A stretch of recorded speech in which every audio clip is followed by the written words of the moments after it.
फिर हम लोग स्टार्ट करते हैं बाबू। हाइड्रोकार्बन में लिखना आप लोग कोरेहाउस synthesis.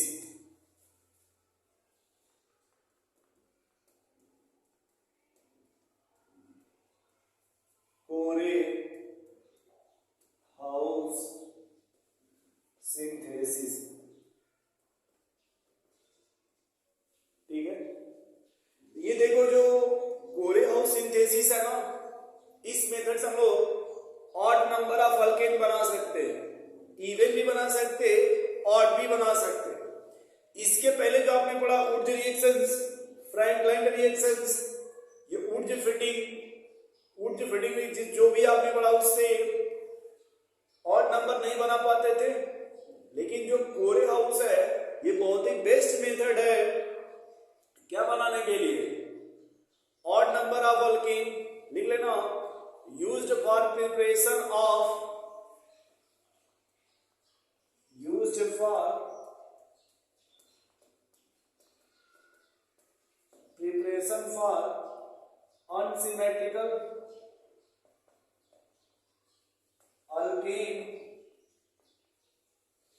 unsymmetrical alkane containing odd number of carbon,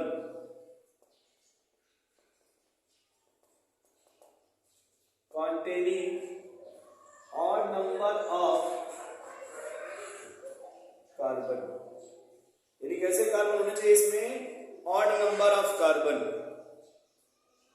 अब इसमें देखो क्या हुआ,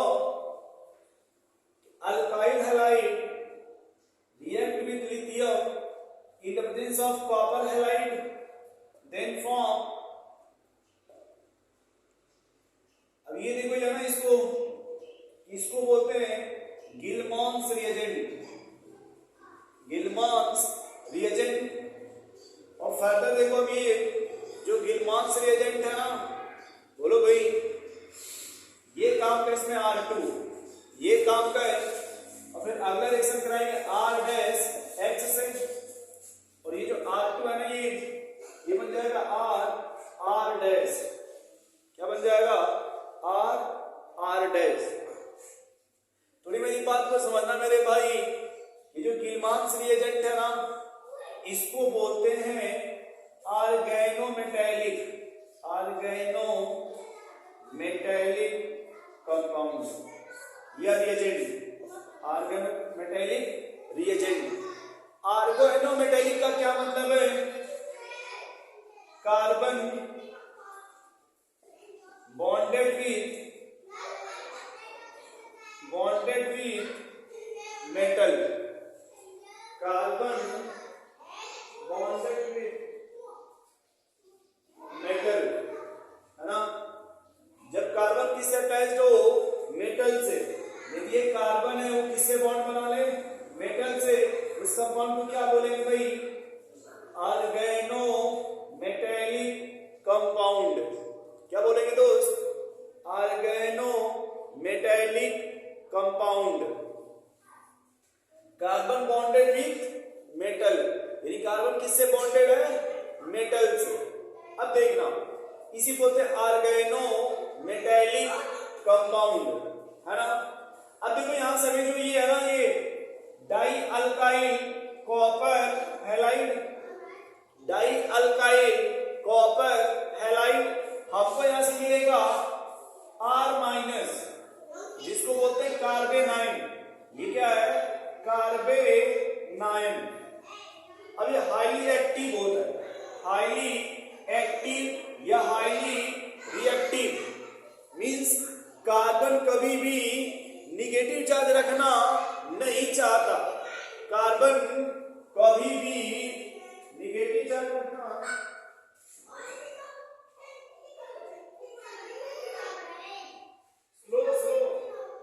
slow speed but slow, slow. तो यहां से मिलेगा भाई कार्बेनाइन।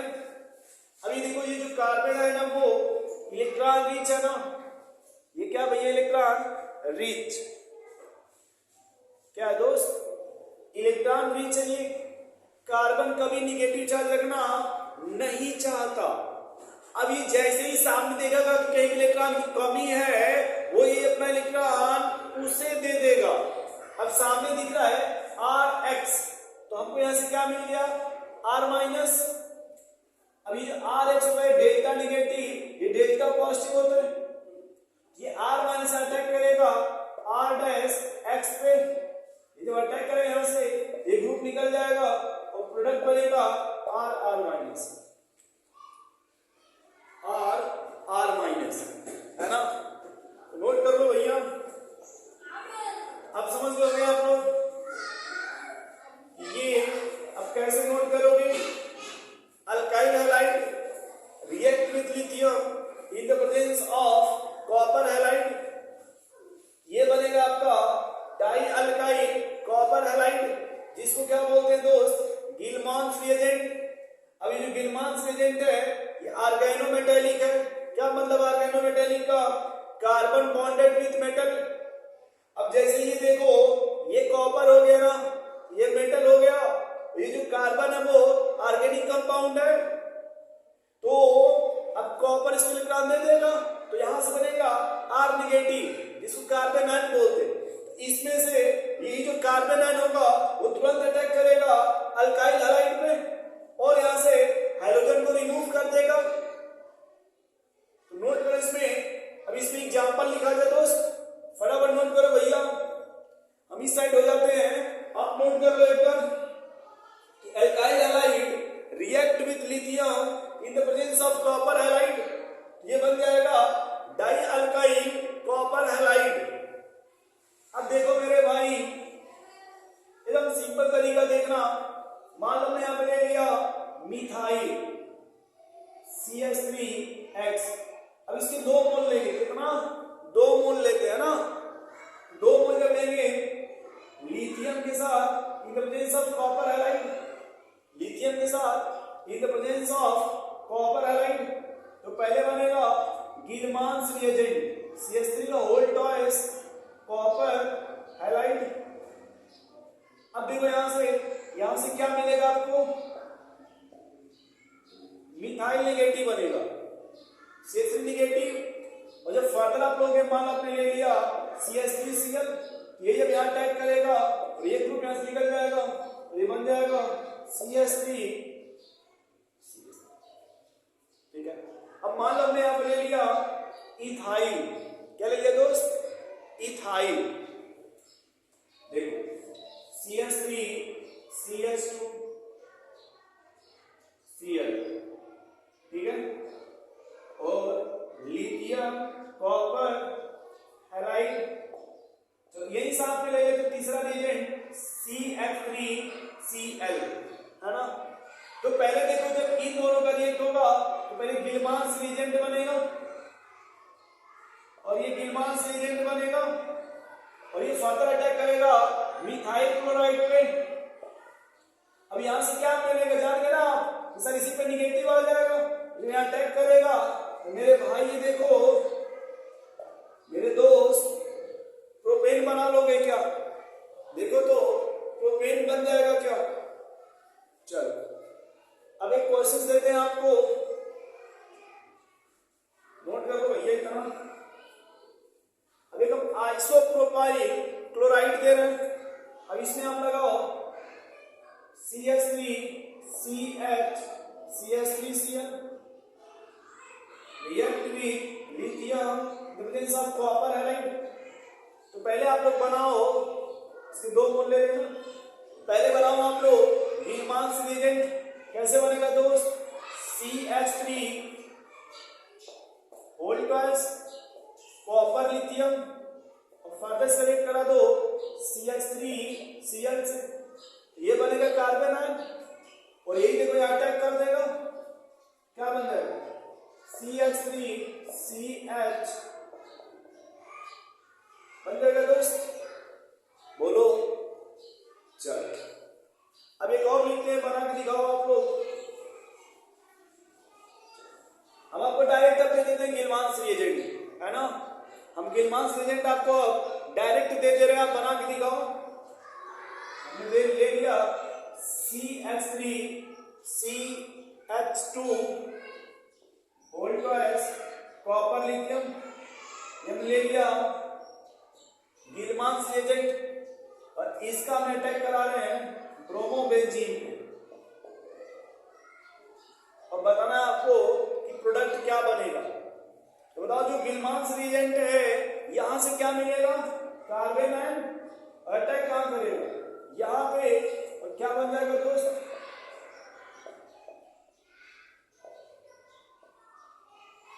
नोट करो भैया मेरे तो, फटाफट नोट कर लो दोस्त। चलो डिसाइड हो जाते हैं, आप नोट कर लो अच्छे से। ये हो गया कोरे हाउस, ठीक है, कोरे हाउस।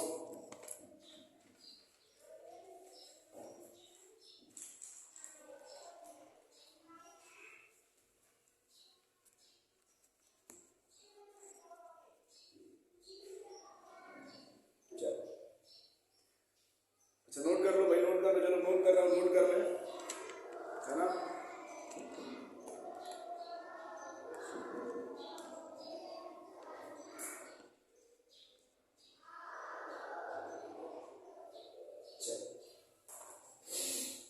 अब देखो मैं थोड़ा सा आपको बस 1 मिनट टाइम लूंगा कि हम लोगों ने जो स्टार्ट किया था पढ़ना, वो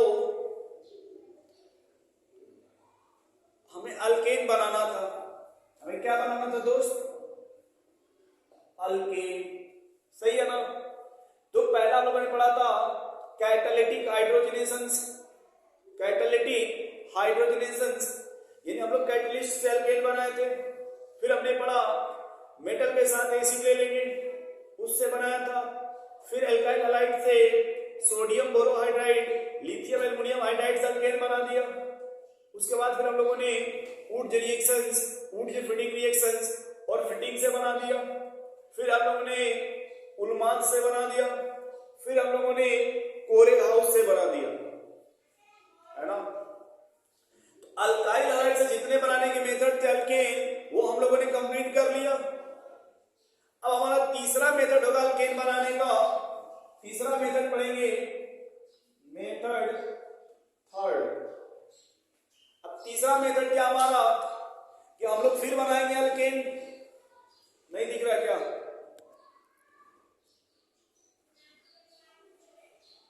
देखो तो इसमें ये भी होगा कि अब हम लोग अल्केन जो बनाएंगे वो कार्बोक्सिलिक एसिड से।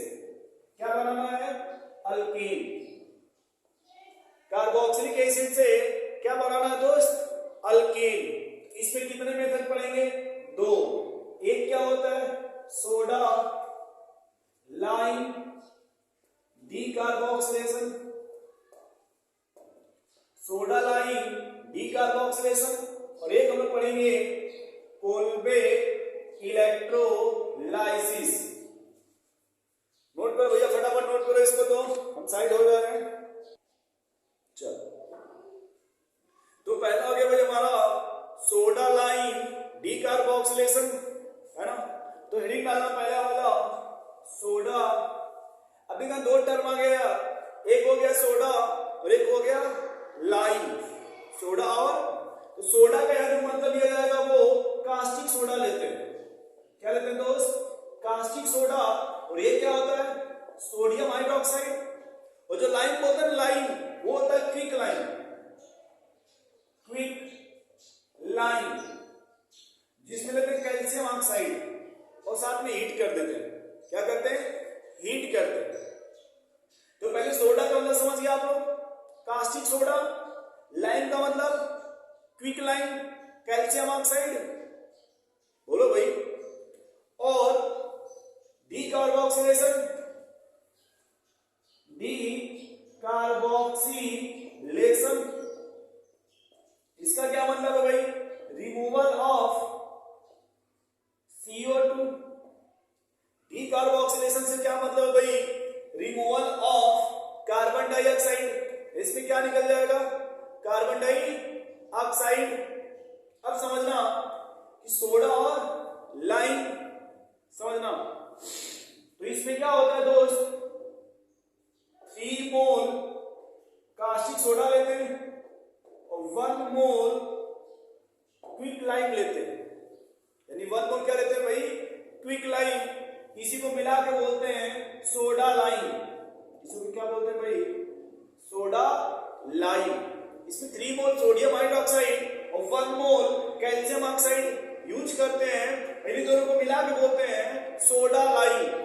क्या बोलते हैं भाई, सोडा लाइम। फिर समझना, मैं ले लिया ये कार्बोक्सिलिक एसिड। अब हमने यहां यूज किया 3 मोल सोडियम हाइड्रोक्साइड और 1 मोल कैल्शियम ऑक्साइड, और साथ में क्या ले दिया इसके, हीट। क्या ले दिया भाई, हीट। इसमें से क्या निकल जाएगा, CO2 RH प्लस CO2, इसी बोलते हैं soda lime D carboxylation, SLDC, soda lime D carboxylation.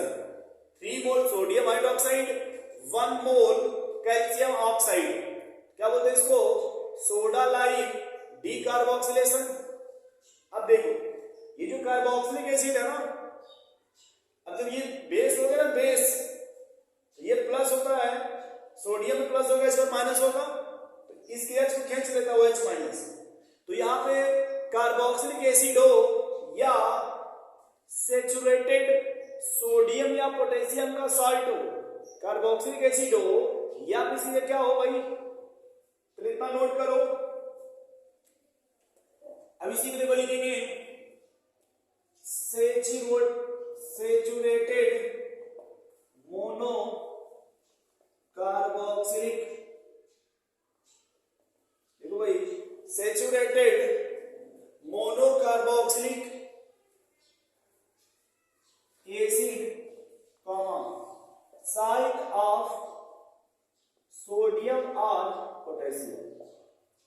या तो सेचुरेटेड का मतलब समझ गया आपने कि कार्बन कार्बन के बीच में सिंगल बॉन्ड होना चाहिए, और carbon hydrogen always single bond होता है, ठीक है।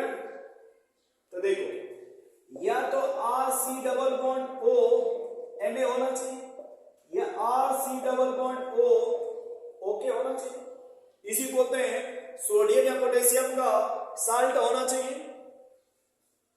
अब देखो ये RC डबल बॉन्ड O, मान लो Na ले लिया, caustic soda plus quick lime, साथ में हीट कर दीजिए, क्या निकल जाएगा भाई, और ये देखो जो सोडियम हाइड्रोक्साइड है ना, इसमें H जुड़ेगा और ये बनेगा सोडियम कार्बोनेट, ठीक है। क्या जुड़ेगा इसमें, H, और क्या निकलेगा, सोडियम कार्बोनेट। और फर्दर जब इसको हीट करोगे कार्बोनेट को, तो फर्दर टूट जाएगा और CO2 निकल जाएगा। फर्दर क्या निकल जाएगा, CO2। लिख लो ना यहाँ पे पॉइंट, देखो पहले आप ये नोट करना, फिर कॉपी में ये नोट करना, ठीक है। बोलो भाई, उसके बाद लिखना यहाँ पे CO2 removed this process। इस प्रोसेस में क्या निकल रहा है भाई, CO2, hence it is called decarboxylation, it is called decarboxylation। अब देखो जो प्रोडक्ट बने यहाँ पे, प्रोडक्ट समझना, उस प्रोडक्ट में क्या निकल रहा है, प्रोडक्ट में रिमूव CO2, क्या निकल रहा है दोस्त, CO2, और ऐड किसका होगा, हाइड्रोजन का, एंड ऐड हाइड्रोजन। रिमूव किसका होगा भाई, CO2 का, और एडिशन किसका होगा, हाइड्रोजन का। थोड़ी क्लियर अब इमेज नहीं होगी, गुस्सा मत होना, वीडियो क्लियर नहीं, अभी हम सीख रहे हैं बनाना, जल्दी फोन अच्छा सा ले लेंगे, अभी स्टार्ट कर रहे हैं। Removal of CO2 and addition of hydrogen. अब ये पहला पार्ट मिटा दें, चलो पहला पार्ट मिटा देते हैं, ठीक है। अब हम आपको क्वेश्चंस देते हैं, थोड़ा दिमाग लगाओ इसमें कि क्या किया जाएगा, जैसे हमने ले लिया CH3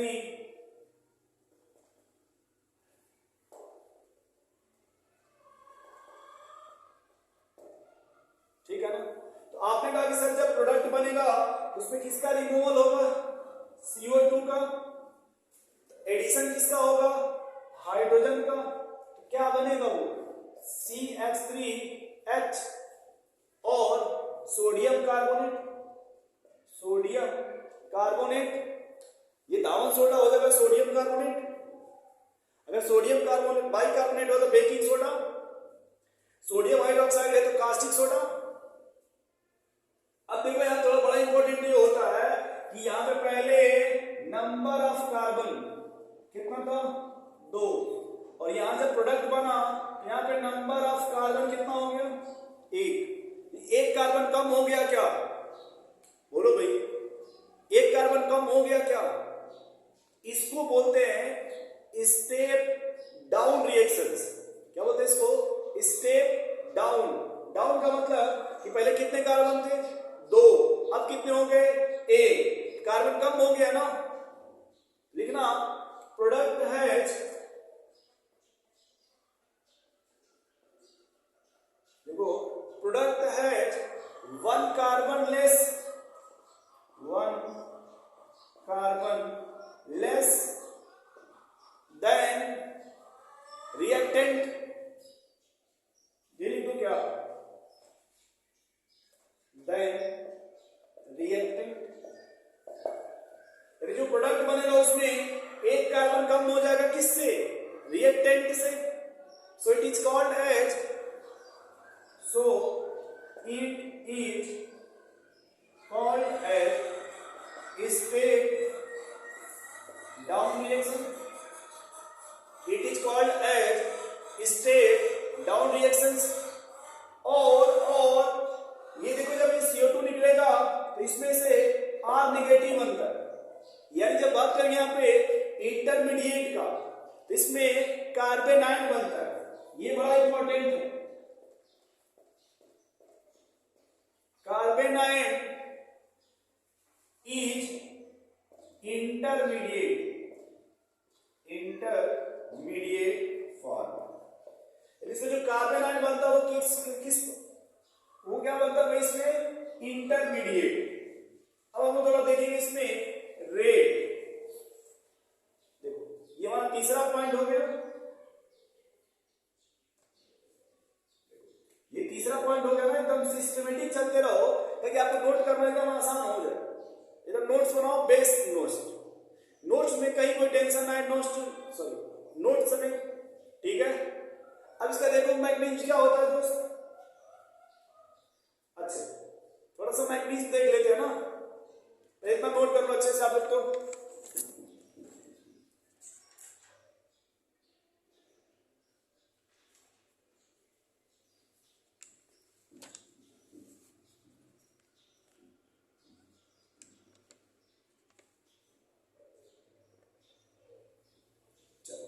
चलो मैग्नीज देख लें, गिटार इसको, क्योंकि हमें थोड़ा स्पेस ज्यादा चाहिए है ना।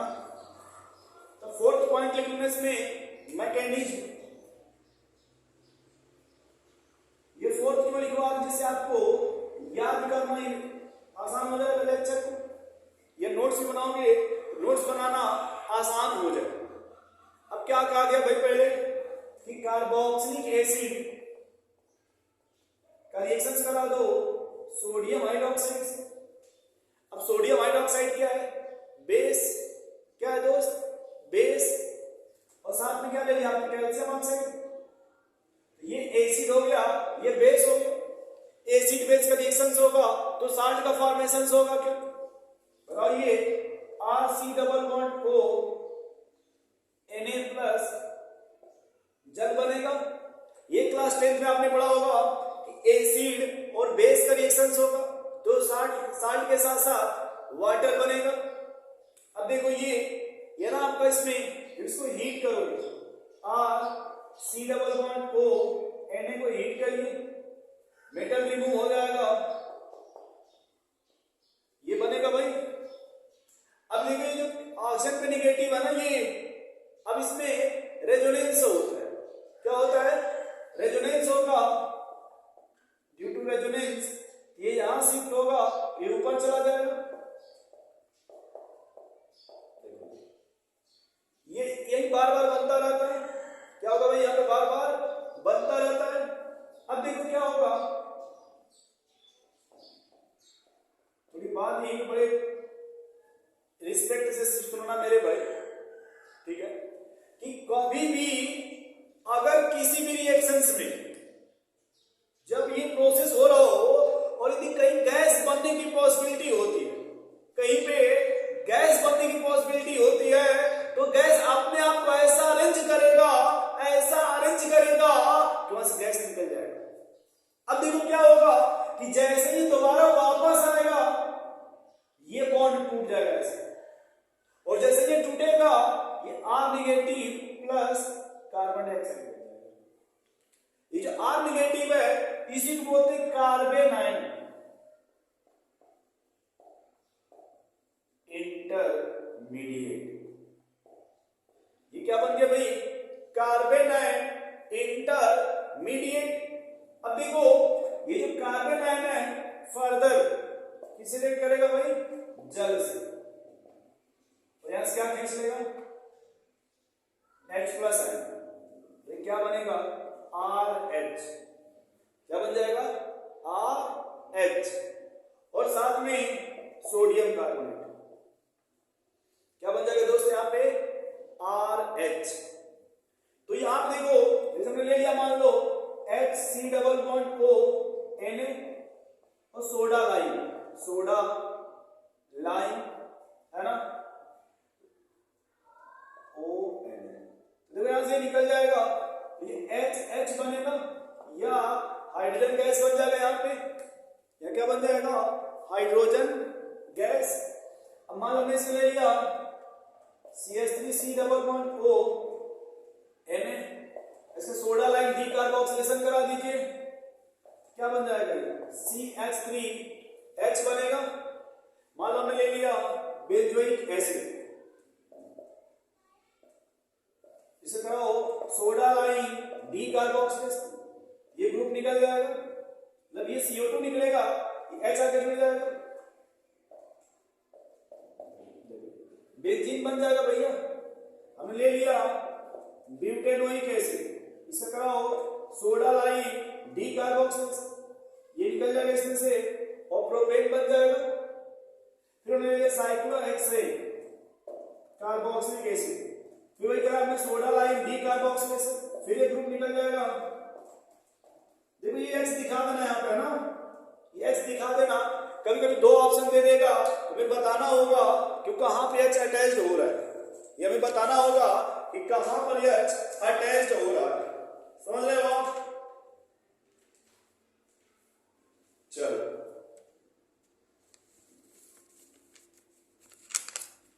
थोड़ा फटाफट नोट करो भाई। अब हम यहां पे क्या करेंगे, फटाफट थोड़ा नोट करो भाई, CO2 निकाल करके H को जोड़ देंगे।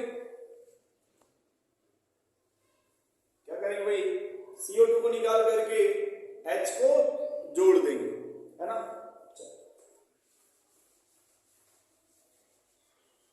अब हम कुछ क्वेश्चंस लिख रहे हैं, आप इसको बनाओ फटाफट। तो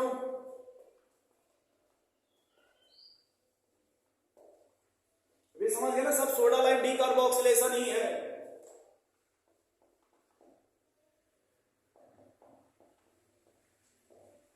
सब के सब क्या है इसमें, सोडा लाइन डीकार्बोक्सिलेशन,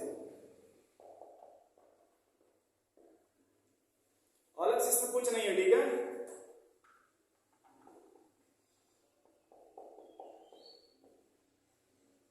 इसको बोलते हैं सोडा लाइन डीकार्बोक्सिलेशन।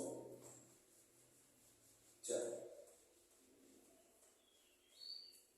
थोड़ा फटाफट नोट करो भाई, फटाफट नोट करो यार।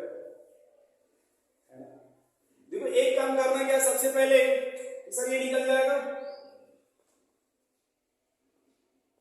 बस यहां क्या चला सर, ये निकल जाएगा, H लगा, साहब ये निकल जाएगा,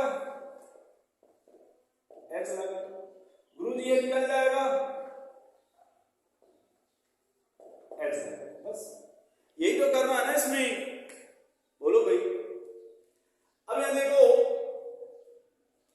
अब इसमें फिफ्थ स्टेज क्या आएगा? फिफ्थ लिखना रेट ऑफ डी कार्बोक्सिलेशन। तो यहां देखिए रेट क्या होता है? Rate of D carboxylation. देखो यहां जो रेट होता है ना, रेट वो डायरेक्टली प्रोपोर्शनल होता है स्टेबिलिटी ऑफ इंटरमीडिएट। यहां होगा directly proportional stability of reaction intermediate. अब देखो फिर लिखेंगे सर जो रेट है ना, रेट। अब इंटरमीडिएट क्या होता है भाई? कार्बन आयन ना, तो हो जाएगा stability of carbon ion, stability of carbon ion. अब देखना ये जो स्टेबिलिटी है ना, ये किसकी? कार्बन आयन की। वो डायरेक्टली प्रोपोर्शनल होती है -R -H -I inversely +R +H +। ये पांचवा पॉइंट नोट करो। अब आते इधर छठवें पॉइंट पे। अब इस रेट को समझाएंगे या हम आपको स्टेबिलिटी समझाएंगे। नोट कर लो भैया फटाफट। तो rate of D carboxylation, rate किसके डायरेक्टली प्रोपोर्शनल है? रिएक्शंस में जो इंटरमीडिएट बनेगा। स्टेबिलिटी ऑफ रिएक्शंस इंटरमीडिएट हमारा रेट। अब स्टेबिलिटी तो इंटरमीडिएट क्या है आपका? कार्बन आयन, यानी कार्बन आयन की स्टेबिलिटी। और जो निगेटिव स्टेबिलिटी होती है कार्बन आयन की, वो directly proportional -R -H -I inversely proportional +R +H +I। ठीक है, चलो अब देखो बड़े 2-3 क्वेश्चंस लिखते हैं भाई इसमें। अब आप लोग रेट बताना, क्या बताना? रेट।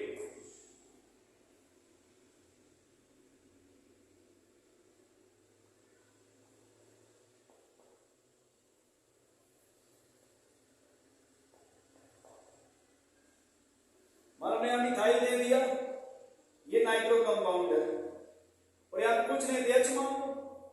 ठीक है, अब देखो एक बात ये होता है यहां सब जब रेट होगा, वो इसमें क्या होता है भाई? डी कार्बोक्सिलेशन, यानी क्या निकल जाएगा? CO2 group. जब CO2 निकलेगा ये देखो कैसा होगा?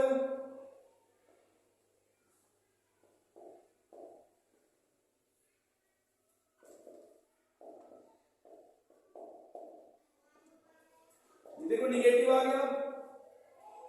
अब आपने कहा सर जो निगेटिव होगा ये चेक कर लो। ये जो मिथाइल है ये +H +I लगाएगा, इसमें कुछ नहीं होगा। ये जो लगाएगा वो -R -I। अब बताओ स्टेबिलिटी किसके डायरेक्टली प्रोपोर्शनल है? -R के ना, तो सबसे अधिक किसमें है भाई? तीसरे में। तो जब यहां स्टेबिलिटी लिखोगे आप, स्टेबिलिटी, तो सबसे स्टेबल कौन होगा इसमें? थर्ड।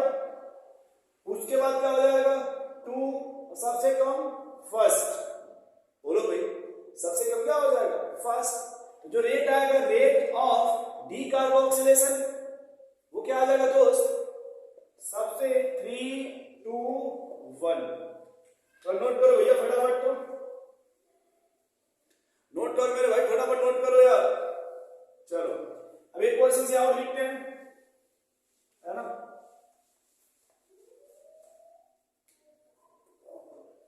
एक क्वेश्चन वो हो गया ना, अब एक क्वेश्चन और देखो।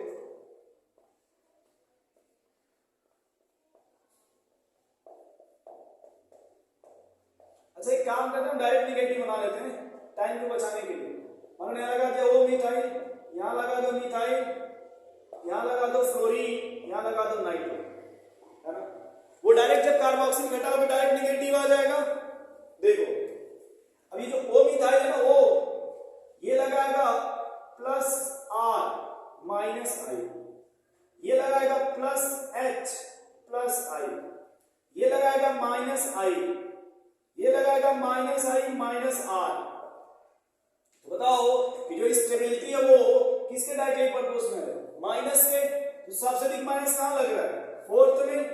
उससे कम किसमें है? 3 में, और उससे कम 2 और सबसे कम 1। अब समझना, ये जो है ये माइनस है, लेकिन बहुत थोड़ा बहुत कम होता है ये माइनस, ठीक है।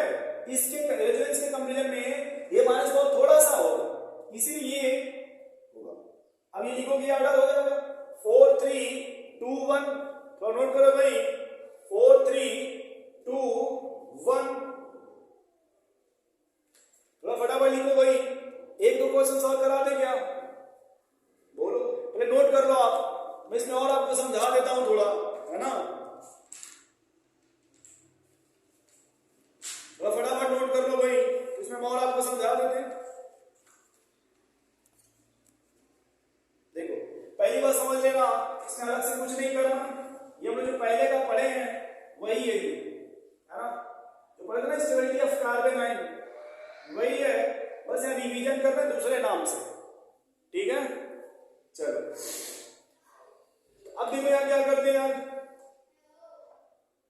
ये रेट गायब कर दो। अब देखिए इसमें लगा दिया, मान लो डबल ग्रुप यहाँ लगा दिया, और ये दे दिया निगेटिव चार्ज, यहाँ एक लगा के निगेटिव दे दो, ठीक है, और यहाँ केवल निगेटिव दे दो। अब हमें लिखना है स्टेबिलिटी, क्या लिखना है? स्टेबिलिटी। तो देखो स्टेबिलिटी किसके डायरेक्टली प्रोपोर्शनल है भाई? देखो स्टेबिलिटी सबसे अधिक स्टेबल कौन होगा इसमें? ये वाला, क्योंकि ये भी खींचने वाला ग्रुप है और ये भी खींचने वाला ग्रुप है। इसमें सिर्फ एक खींचने वाला है, इसमें कोई खींचने वाला नहीं है, तो स्टेबिलिटी हो जाएगा 1 2 3। इसका रेट क्या होगा? रेट वो भी हो जाएगा 1 2 3। अब अगला सवाल मान लो, इसी क्या करते हैं भाई, 3 डिग्री ले लेते हैं, मान लो ऐसे CH3 निगेटिव,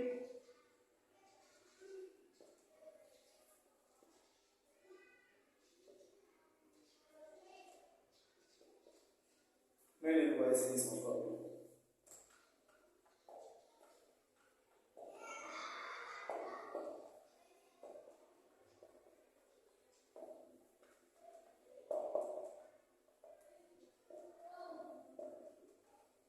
अब देखो समझना कि जो कार्बन होता है वो निगेटिव नहीं रखना चाहता है, कार्बन जो है वो निगेटिव रखना नहीं चाहता, तो सबसे स्टेबल कौन होगा इसमें? 1 2 3 4।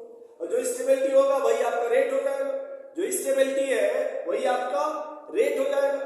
फिर देखो थोड़ा CH3 CH2 CH2 double bond CH CH triple bond CH।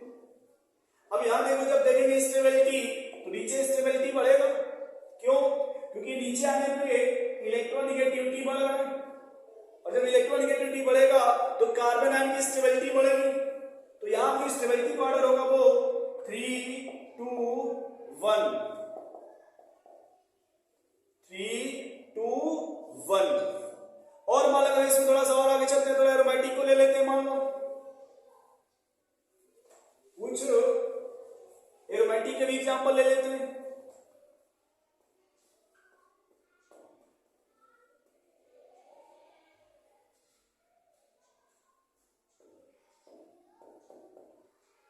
जैसे मान लो ये ले लिया हमने, तो अब इसमें देखो जब इंटरमीडिएट बनेगा, इसका क्या बनेगा भाई? ये, और इसमें देखो क्या बनेगा? ये। अब ये आपका एरोमेटिक है, ये आपका एंटी एरोमेटिक है, तो स्टेबल कौन है भाई? एरोमेटिक। किससे? एंटी एरोमेटिक से। ये रेट हो जाएगा इसका, ये क्या हो जाएगा? इसका रेट हो जाएगा, इसी को बोलते रेट ऑफ डीकार्बोक्सिलेशन। और देखो मेरे भाई, और देखो थोड़ा,